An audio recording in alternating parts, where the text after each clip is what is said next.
تشكيله منوعه من القصائد فيها الجديد وفيها القديم ومواضيع مختلفه.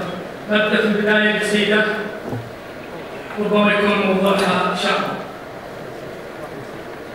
يقول: تقدم الدنيا لنا درس جديد بكل يوم،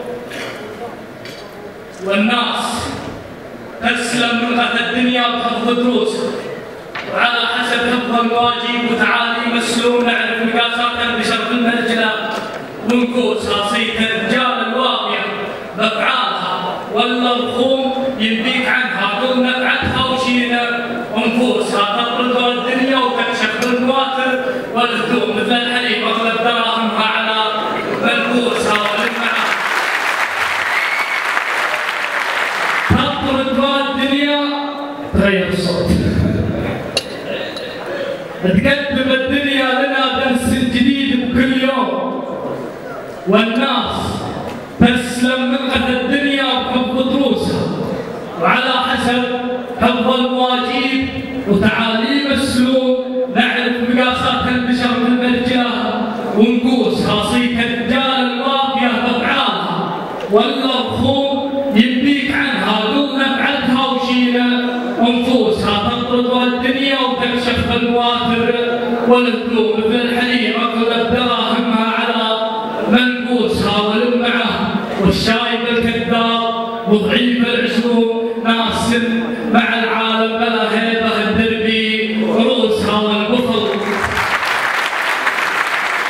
وللمعاه والشايب الكذاب وضعيف العزوم ناس مع العالم بلا هيبه الدربي عروسها. والبخل خلانه بهايم لا تسام ولا تسوم، لا شفتها ترفع يدك حق وشكر وتبوسها. على الصحن هم اول الجلاس واخر من يقوم، يعيبك حلوه لك والشرب طول جلوسها. ما هي جلاس وسند،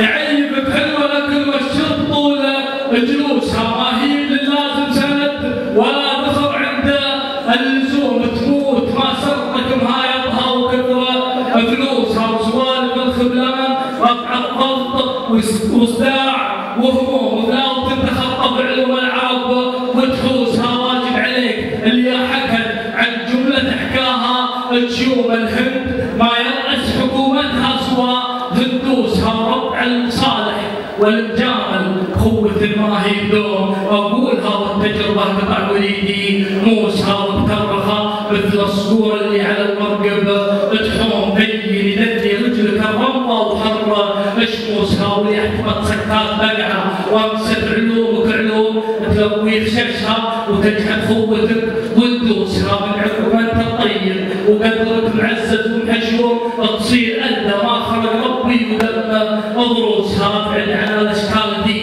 بعد الثرى عن النجوم، مش حاجتك في قرب ديان العرب ونجوسها. ما هو بعين اللي يعزموك تقول يا ربع عزم العين، لا رحت عزايمها وجيت عروسها. وخلت الطين